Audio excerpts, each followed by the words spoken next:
عليكم ورحمة الله وبركاته. نحمده ونصلي على رسوله الكريم، أما بعد، فأعوذ بالله من الشيطان الرجيم. بسم الله الرحمن الرحيم. وما كان لرسول أن يأتي بآية إلا بإذن الله، فإذا جاء أمر الله قضي بالحق وخسر هنالك المبطلون. صدق الله العلي العظيم. وقال النبي صلى الله عليه وسلم: أكرم القبز، أو كما قال النبي صلى الله عليه وسلم.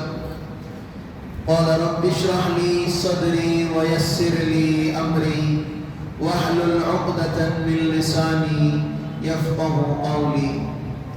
اللهم صل على محمد في أول كلامنا، اللهم صل على محمد في أوسط كلامنا، اللهم صل على محمد في آخر کلامنا.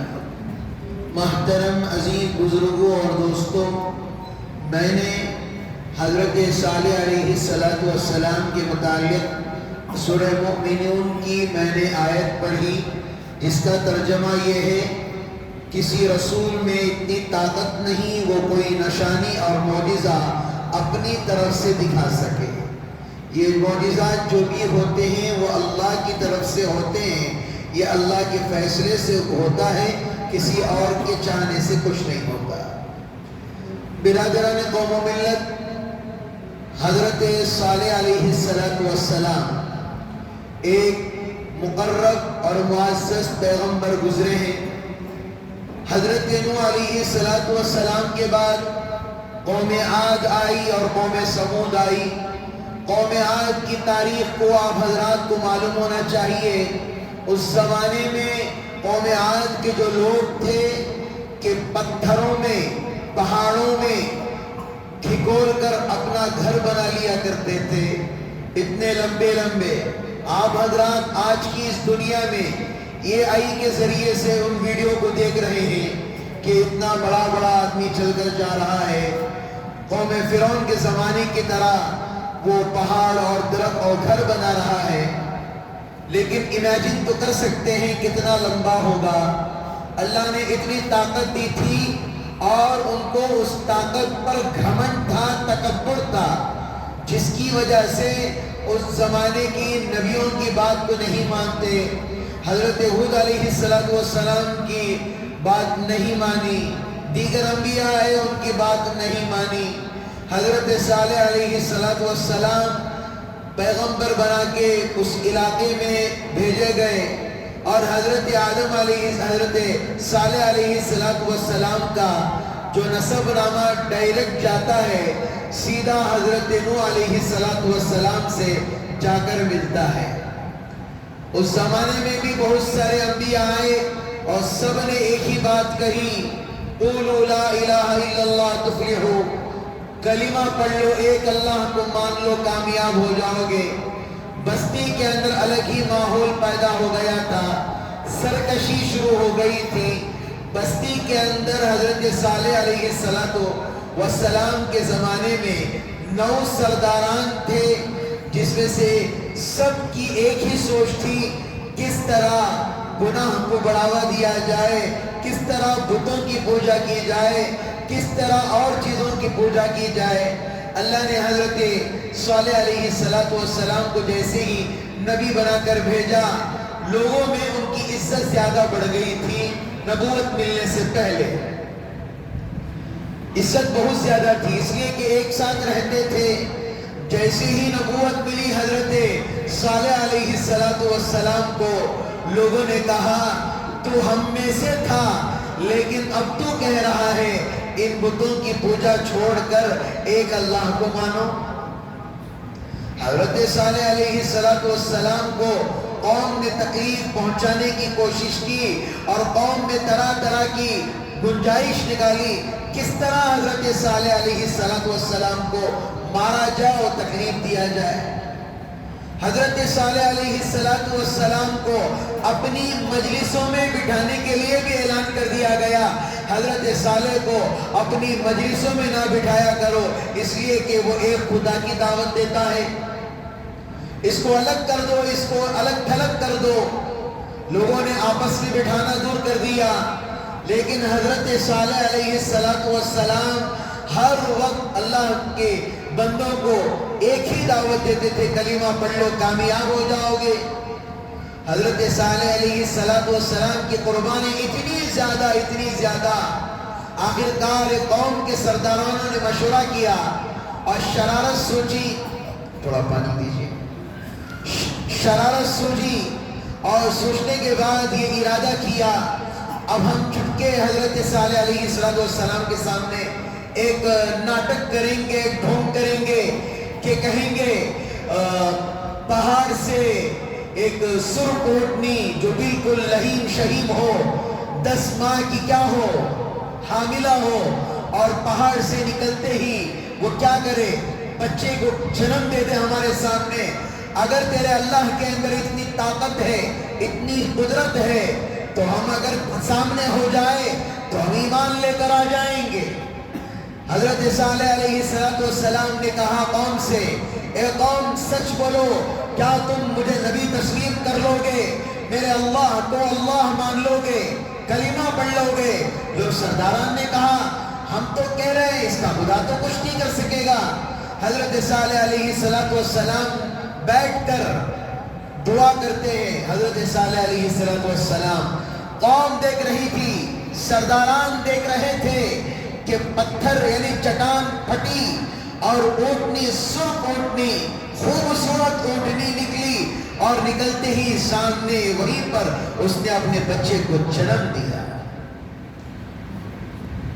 9 سرداران میں سے چند لوگ تھے جنہوں نے کہا کہ واقعیت اب تو ہمیں مان لینا پڑے گا، اس کا رب واقعی قدرت والا ہے، ناممکن چیز کو اس کے رب نے ممکن بنا دیا۔ قرآن کہتا ہے هو اللہ الذی لا الہ الا هو عالم الغیب والشہادہ هو الرحمن الرحیم هو اللہ الذی لا الہ الا هو الملک القدوس السلام المؤمن المہیمن العزیز الجبار المتکبر۔ جو کوئی اللہ کے 99 نام رات میں پڑھ کر بلا کسی ناغہ کے سوئے گا، کل قیامت کے دن اللہ تعالیٰ اسے جنت کا پروانہ دیں گے اس کے ہاتھوں۔ حضرت صالح علیہ السلام بھی اس منظر کو دیکھ رہے تھے۔ اس منظر کو دیکھنے کے بعد ایسا ماحول بن گیا تھا، قوم نے بھی سمجھ لیا اب چھوڑو، اب چھیڑ چھاڑی نہیں کرنا ہے، اب چھیڑیں گے تو مسئلہ خراب ہو جائے گا۔ صالح کہے گا کہ اب میرے رب پر ایمان لے کر آؤ، سب کنارہ ہو کر چلے گئے، اور حضرت صالح علیہ السلام کو خدا کی طرف سے اعلان آیا، اپنی قوم سے کہہ دو، اپنے قوم کے لوگوں سے کہہ دو کہ وہ ایک دن چارہ کھائے گی اور پورا کنویں کا پانی پیے گی، اور ایک دن تمہاری ساری بکریاں، ساری قوم پانی پیے گی، اور وہ جو بھی ضرورت کی چیزیں ہیں وہ استعمال کرے گی۔ اور وہ تو جنت کی اونٹنی تھی، جیسے پانی میں اپنا منہ رکھتی، جب تک وہ کنواں خالی نہ ہوتا تو اس وقت وہ پیتے رہتی اور ہر قسم کی غذائیں کھاتی رہتی اور یہاں وہاں پھرتے رہتی۔ ناقۃ اللہ، یہ آ رہا ہے سامنے واقعہ۔ جیسے ہی حضرت صالح علیہ السلام کی اونٹنی پھر رہی تھی، بچہ بھی ہرا بھرا کھیل رہا تھا، تو ایک وقت ایسا آیا، چند عرصے کے بعد لوگوں نے سوچا کہ کیا یہ اونٹنی اللہ کی اونٹنی ہوگی، اس کے رب کی اونٹنی ہوگی، یہ ہمیں تکلیف پہنچا رہی ہے، ہم کتنا صبر کریں گے، یہ روزانہ پانی پی لیتی ہے اور ایک دن تک پانی نہیں پیتی، ہمیں بہت کم پانی ملتا ہے۔ اب ان لوگوں نے سوچا اب تو اللہ کی قدرت کو ہم نے دیکھا، اب اللہ کی قدرت کو للکاریں گے، نعوذ باللہ۔ ایسی قومیں بھی گزری ہیں۔ آج جو لوگ اپنے آپ کو دعویٰ کرتے ہیں مسلمانوں کو ختم کر دیں گے، آج لوگ جو دعویٰ کرتے ہیں مسلمان کا وجود نہیں ہوگا، جنہوں نے ختم کرنے کی کوشش کی ان کا وجود ہی نہیں ہے۔ مسلمانوں کو کوئی ختم نہیں کر سکتا جب تک ایک لا الہ الا اللہ ایک کلمے پڑھنے والا بھی رہے گا، اللہ ساری دنیا کی نظام کو چلائے گا۔ اللہ کا اعلان ہے، اگر ایک کلمہ پڑھنے والا بھی نہ ہوگا، اللہ ساری دنیا کو فنا و تباہ و برباد کر دے گا۔ پیسے کی بنیاد پر، دولت کی بنیاد پر دنیا نہیں چل رہی ہے، اللہ کے نام پر دنیا چل رہی ہے۔ میرے عزیزوں، میرے پیاروں، ایک شخص اللہ کے رسول صلی اللہ علیہ وسلم نے صحابہ سے کہا تھا، اس زمانے میں یہ جو شخص اونٹی کو مشورہ کر کر اس نے قتل کرنے کا ارادہ کیا تھا، تو یہ آدمی اور اس کا ایک ساتھی تھا، تو وہ آیا اور اونٹی کو قتل کیا، اور اونٹی ہل رہی تھی اور بچہ بلک رہا تھا، اور اونٹنی کا پیر کاٹ دیا گیا، جس کی وجہ سے اونٹنی چل نہیں پائی۔ دیکھتے ہی دیکھتے وہ بچہ ایسا دوڑ لگایا، پہاڑی کی چوٹی پر جا کر کھڑا ہو گیا، اور چوٹی پر جا کر کھڑا ہو کر اللہ کی طرف نگاہ اٹھاتے ہوئے چیخ رہا تھا، چلا رہا تھا، 3 مرتبہ چیخا۔ اس کے بعد ان درندوں نے اس اونٹنی کے بچے کو بھی لایا اور اسے قتل کر دیا۔ بعض مختلف روایات ہیں، کچھ لوگ اکابر کہتے ہیں کہ اونٹنی سیدھا بھاگ کر اس چٹان میں گھس گئی، بعض کہتے ہیں ان ظالموں نے اس اونٹنی کے بچے کو بھی لایا اور بچے کو کیا کیا، قتل کر کے ذبح کر کے کھا رہے تھے۔ حضرت صالح علیہ السلام گزرے اور کہا، قوم تم سننے والی قوم نہیں ہو، اللہ کی قدرت کو للکار رہی ہو، اللہ کی قدرت کو للکارنے والوں سن لو، جان لو، 3 دن کے بعد اللہ کا عذاب آ رہا ہے، 3 دن کے بعد اللہ کا عذاب آ رہا ہے، سمجھ جاؤ۔ قوم نے کہا کہ چل، کچھ نہیں ہونے والا ہے۔ قوم اونٹنی کے ٹکڑے ٹکڑے کر کے مزے لے کر کھا رہی تھی، اور گوشت کو مزے لے کر کھا رہی تھی۔ پہلے دن ان کے چہرے کیا ہو گئے، بالکل ہی جسے اودا پن ہو جاتا ہے چہرے پر، اس طرح ہو گئے، پیلا پن ہوتا ہے اس طرح ہو گئے۔ دوسرے دن اللہ کا عذاب اور قریب آنا شروع ہو گیا، ان کے چہرے لال پڑ گئے۔ تیسرے دن ان کا چہرہ کالا پڑ گیا۔ جس طرح اللہ کا قوم عاد پر بھی آیا، قوم نوح پر بھی عذاب آیا، قوم سمود پر بھی اللہ کا عذاب آیا، لیکن ایک عذاب آیا۔ کیا آیا؟ ایک عذاب آیا۔ قوم صالح پر کیسا عذاب آیا؟ بارش کے ذریعے سے اللہ نے آگ کی گولے برسائے، لیکن حضرت صلی اللہ علیہ وسلم کی ایک عذاب نہیں آیا، بلکہ مختلف طریقوں سے قوم پر عذاب دیا گیا تھا۔ زمین بھی پھٹی، آسمان بھی گرجا، ہواؤں سے بھی بستی کو تباہ و برباد کر دیا۔ اللہ کا قہر جیسا آیا، وہ اس لیے کہا جاتا ہے الٹا بستروں پر نہیں سونا چاہیے، یہ نحوست ہے۔ ہم سوتے ہیں نہیں، فون رکھا ایسے ہی سو جاتے ہیں، ایسے نہیں سونا چاہیے، یہ نحوست ہے۔ یہ اسی قوم کی علامت ہے جو اللہ کے عذاب آنے پر الٹے ان کے پڑ گئی تھی۔ حضرت صالح علیہ السلام کے قوم، اللہ حفاظت فرمائے، 3 دن کے اندر ایسی حالت ہو گئی تھی، اپنے آپ کو کیا نہیں سمجھتے تھے، اللہ نے سیکنڈوں میں اللہ نے زمین کے حوالے کر دیا۔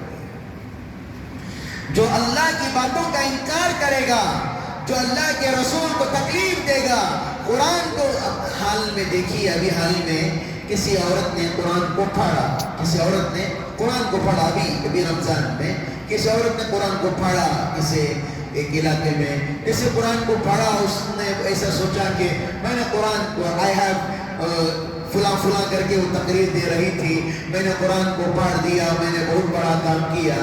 3 دن کے بعد اس کا ایک شو تھا، وہ شو کر رہی تھی، شو کرتے کرتے کئی پیدا ہونے سے لے کر اس کی خواہش تھی اتنے لوگوں کے سامنے میرا شو ہو، لیکن قرآن کو اس نے ہاتھ لگایا، اللہ کا عذاب آیا، اسی شو میں وہ وہیں پر کھڑے کھڑے مر گئے۔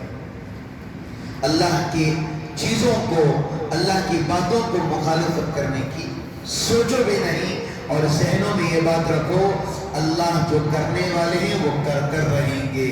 حکومتیں 1000 آئیں گی، لاکھوں آئیں گی، کروڑوں آئیں گی۔ آج ہمارے سامنے اللہ والے مثال ہیں، دیکھیے کتنے اللہ والے چلے گئے، کتنے بزرگ ہماری دنیا سے پردہ ہو کر جا رہے ہیں. بہت سارے اللہ والوں نے رمضان المبارک کے اندر معمول بنا لیا ہے کہ ہم عمرے کو جائیں گے. لوگ سوچ رہے کیا حضرت یہ بار رمضان میں بہت سارے لوگ عمرے کریں نا بزرگ ہیں حریش نا. وجہ کیا ہے؟ سوچو حضرت مہدی کا آنے کا وقت قریب ہو گیا ہے. علماء کو کی نشانیاں دیکھتے دیکھتے دیکھتے قیامت کے قرب نشانیاں دیکھتے دیکھتے علماء کو ڈر پیدا ہو چکا ہے، بزرگوں کو ڈر پیدا ہو چکا ہے. حضرت مہدی کی تو آمد نہیں ہو چکی ہے. ابھی بھی لوگوں کے اندر ڈر نہیں، خدا کا خوف نہیں ہے. لوگ کہتے ہیں حضرت روزے سے پہلے اگر کہا جائے 5 منٹ میں آدھا کھجور کھا لو تو کہتے ہیں حضرت اللہ کا ڈر ہے، اللہ معاف فرمائے. آدھے کھجور سے ڈر رہے ہو، اللہ کا عذاب آئے گا. لیکن لوگوں کے جائیداد قبضہ کر رہے ہو، اللہ کا ڈر نہیں ہے. آدھے کھجور پر ڈر رہے ہو، لوگوں کے مال ہڑپ رہے ہو، غریبوں کا مال ہڑپ رہے ہو. یہ اللہ معاف فرمائے. انشاءاللہ جمعہ میں تفصیلاً زکوٰۃ کی عنوان پر بات آئے گی. آپ لوگ اپنی زکاتیں ادا کرو. زکوٰۃ ادا جب ہوگا تو آپ کا مال بھی پاک ہو جائے گا. زکوٰۃ ادا نہیں کرو گے مال تو ناپاک رہے گا، لیکن نحوستیں اور بڑھتی جائیں گی. اللہ زندگی میں بے برکتی لے کر آئے گا. اللہ پاک سے دعا ہے اللہ تعالیٰ مجھے اور آپ کو ان کہی ہوئی باتوں پر اللہ عمل کی توفیق عطا فرمائے. مختصر کر کے میں حضرات انبیاء کے واقعات اس سے بتا رہا ہوں.